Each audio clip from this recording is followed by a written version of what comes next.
혼란한 정치 시사 이야기를 술술 풀어보는 송국근의 혼술입니다. 지금 일본의 무역보복, 치졸한 이 경제보복 조치, 여기에 대해서 온 국민들이 분노를 하고 있습니다. 또 일본산 제품 불매운동, 일본 애니메이션 안 보기, 여러 가지 운동도 벌어지고 있습니다. 그런데 이 상황을 관리해야 할 청와대, 과연 제대로 대처를 하고 있을까요? 오히려 일부 참모들이 국민을 선동하고, 더 정확히 이야기해서는 전체 국민보다는 진보 좌파 또 그 지지층을 선동하는 그런 일들이 벌어지고 있고, 가장 혼란한 것이 청와대 조국 민정수석의 행태입니다. 자, 조국 민정수석 왜 이러는지 한번 술술 풀어보겠습니다. 청와대 조국 민정수석의 대학 시절 별명은 지금 제목에서 짐작하셨겠지만은 입큰 개구리였다고 합니다. 입큰 개구리. 이것은 한국당 나경원 원내대표가 TV 프로그램에 나서 소개한 말이죠. 나경원 원내대표는 조국 수석과 서울대 법대 82학번 동기입니다. 나경원 원내대표가 그런 이야기를 했죠. 그때 TV에 나와서 조국 학생이 동기들보다 나이가 어리고 한 3살 일찍 학교를 갔다고 합니다. 그리고 굉장히 귀여운 동생을 보듯이 우리가 봤다, 이렇게 이야기하고, 대학교 때 별명이 입 큰 개구리였다. 그 이유는 이렇게 설명합니다. 저희가, 그러니까 나경원 대표와 다른 학생들이 무슨 주제를 가지고 얘기를 하든 어떤 주제로 얘기를 하고 있으면은 조국 학생이 나타나서 앉자마자 본인의 얘기를 장황하게 하고 그 다음에 인사구박하고 가버리더라, 이렇게 해고를 했습니다. 조국 수석과 나경원 원내대표의 그 법대 동기들은 정치권에 몇 사람이 더 있습니다. 저도 그 중 몇 사람과 이야기를 나눠본 적이 있는데, 한결같이 조국 수석에 대해서는 한마디로 빅마우스였다. 빅마우스, 큰 입. 그러니까 말을 상당히 많이 한다는 이야기죠. 말을 많이 하고 장황하게 하고 많이 아는 척하고 이렇게 하는 건데, 물론 많이 알아서 했겠지만은. 근데 중요한 거는 이 학생들끼리 어떤 세미나를 하거나 서로 토론을 벌이거나 할 때마다 처음부터 있었던 것이 아니고 중간에 나와서 끼어들어서 자기 할 말만 쭉 하고 사라진다. 그러니까 다른 사람들의 말을 경청해서 듣거나 이러지 않고 그 토론, 세미나의 결론이 어느 쪽으로 가고 있다, 이건 관심 없다는 거죠.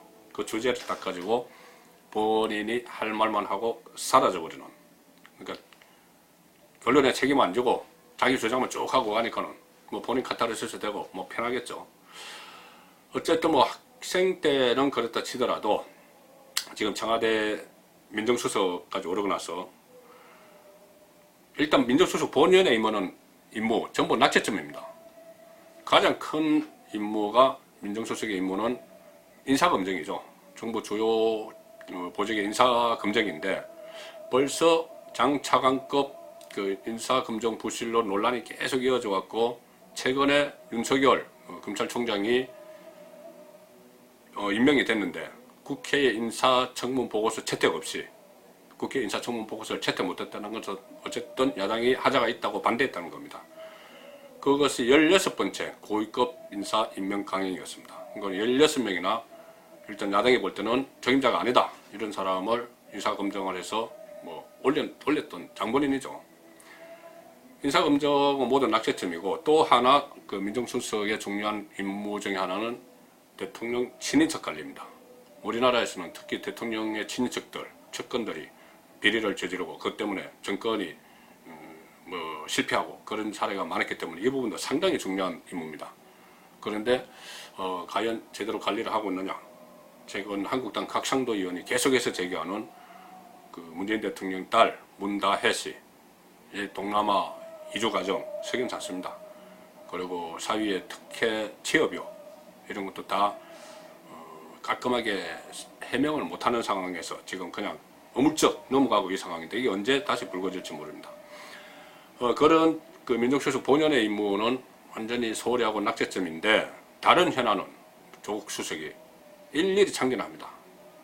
심지어 국회가 파행가고 한국당이 장애로 나왔던 패스트트랙 전국, 이 패스트트랙 전국에서도 본인의 SNS에 한국당 의원들이 이렇게 이 사태를 맞아서 어떤 처벌을 받을 건지 법조항을 쫙 써놓고 그런 좀 본연의 임무와 벗어난 그런 일을 많이 했죠. 그러다가 이번에 일본의 무역 보복 조치, 여기에 이 부분에 나오니까는 완전 자충우돌입니다. 자충우돌을 하면서 SNS에 적극적으로 글을 올리면서 또 어떻게 보면 대일 항쟁의 선봉장, 이것을 자처하는 것 같습니다. 일본 무역 보복 문제가 본격적으로 불거진 뒤에 13일부터 오늘 21일까지 페이스북에 무려 33건의 관련 글을 게시했습니다. 18일 동안 최근 사흘 사이에 무려 17건을 올렸습니다. 물론 이런 올린 글이 본연의 임무가 아니더라도 정말 이 문제 해결을 위한 글, 그러니까 우리가 차분하게 우리 국정 컨트롤 타워에 있는 우리들이 대통령을 잘 보좌해서 일본의 좀 무례한 그리고 아주 악질적인 이런 조치에 대해서 우리가 대응할 방법을 차분하게 제시했으면 그거야 뭐 누가 뭐라고 합니까? 근데 그것이 아니고 국민 선동, 자기 정치 이런 걸로 온통 도배가 되어 있습니다. 자, 그러니까 입큰 개구리처럼 자기 주장을 하면서 국민을 선동을 하고 그 수단으로 보수 우파들을 친일파로 몰아붙이면서 국민 편가르기에 열중하는 그런 모습을 보이는 것이죠. 대통령 참모로서 문제 해결을 위한 그 진중한 방향을 모색하거나 그런 자세를 보이기보다는 국민 선동, 정확히는 진보 좌파 선동을 하고 있습니다. 내용이 굉장히 자극적이죠. 최근에 올라온 17건, 지금까지 올린 33건을 보면 자극적입니다. 죽창가부터 시작해서 애국이냐 이적이냐, 이적, 이것은 여태까지 이적은 국가보안법에 있는 북한에 대해서 쓰던 말이죠. 이적이냐, 애국이냐, 또 친일파 이 말을 다시 또 쓰고 있습니다. 과연 국정의 최고 책임 라인에 있는 국정 컨트롤 타워에 있는 중요한 보직에 앉아있는 위정자, 정치를 하는 위정자 입에서 나올 말인가? 저희 길을 의심할 때도 있습니다. 자, 그럼 이 상황에서 가장 이해한 의구심을 드는 게 하나 있죠. 이렇게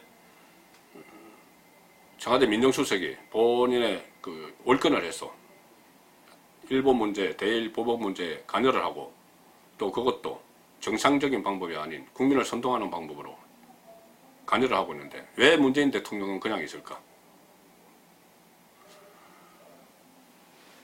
그러니까 참모가 지금 선동정치, 자기 정치를 하는 것이 뻔한데 눈에 보이는데 그것을 왜 방치를 할까? 저는 이렇게 생각합니다. 아마 이 정도로 조국 민정수석이 거침없이 나올 수 있었던 것은 문재인 대통령의 묵인, 방조, 나아가서는 동료가 있는 거 아닌가?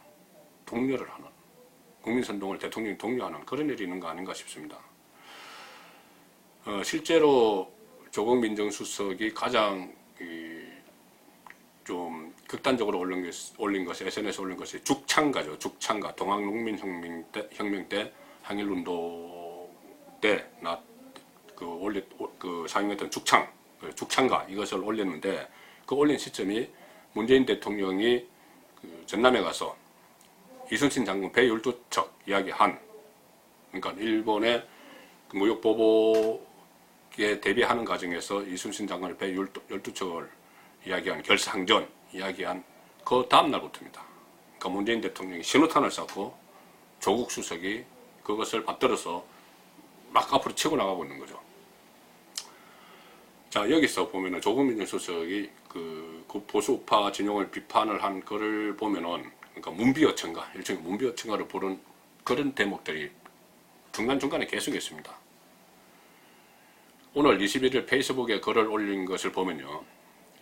문재인 정부는 국익 수호를 위해서 서희의 역할, 외교관 서희의 역할, 그리고 이순신의 역할을 함께 수행하고 있다. 이순신 장군은 선조의 실정, 무능 때문에 목숨을 걸고 나가셔야 되는 그런 위정자, 그러니까는 군주의 잘못, 지도자의 잘못 때문에 사지론에 몰렸는데 그것을 이순신의 역할을 함께 수행하고 있다. 글쎄요. 지금 국가 지도자는 문재인 대통령 자신입니다. 근데 문재인 대통령이 이순신 역할을 하고 있다. 그렇다면은 위에서 뭔가 잘못했어야 되는데 대통령이 직접 이순신 역할을 한다. 앞뒤가 안 맞죠. 18일에는 또 이런 말도 했습니다. 조국 민정수석이 대한민국의 그 의사와 무관하게 경제 전쟁이 발발했다. 문재인 대통령은 이 경제 전쟁의 최고 통수권자로서 혼신의 힘을 다하고 있다. 문재인 대통령은 군 최고 통수권자죠. 군의 최고 통수권자고 어쨌든 뭐 경제 전쟁이 일어났으면은 최고 통수권자로서 혼신의 힘을 다하는 건 맞지만 이것을 벌써부터 청와대 참모가 경제 전쟁이 일어났다. 우리는 뭐 결상전이다. 이렇게 하는 것이 문제 해결에 도움이 될지 그 부분을 저는 우려를 하는 것입니다. 물론 뭐 일본의 이런 조치에 대해서는 저도 국민들과 똑같이 붕괴를 합니다. 이 과정에서 뭐 애국이냐 이적이냐 이런 이야기도 했죠. 그러니까는 청와대 방침에 청와대 이게 결상전 방침에 따라오는 사람들은 애국 거기에 좀 문제가 있다. 우리가 좀 침착하게 대응을 하자. 구체적인 방안을 가지고 하자. 이렇게 하면은 이적 이렇게 갈라쳤습니다. 자, 이쯤 되면 조국 수석이 문재인 대통령을 대리해서 진보 좌파를 선동하고 있다. 그렇게 볼 수도 있습니다. 문재인 대통령이 이순신론으로 이번에 반일 감정 조장의 신호탄을 쐈는데 그 이전에 3.1절 기념사에서 벌써 이른바 빨갱이론 이것을 얘기를 하면서 보수파를 친일파와 등치시키는 그런 발언을 한 적이 있습니다. 잘 아시는 이솝우화의 황소와 개구리라는 게 있습니다. 황소가 물웅등에 물을 마시러 왔다가 우연찮게 그 개구리 새끼를 밟아 죽였습니다. 그때 곁에 있던 개구리 형제들이 엄마에게 달려가서 엄마 개구리에게 달려가서 이 소식을 전하죠. 커다란 짐승이 물 웅덩이에 와서 형을 밟아 죽였습니다. 그 말을 들은 어미 개구리는 이렇게 물었습니다. 그 짐승이 얼마나 크더냐? 이만큼 정도냐? 어미 개구리가 숨을 크게 들이쓰면서 배를 부풀렸죠.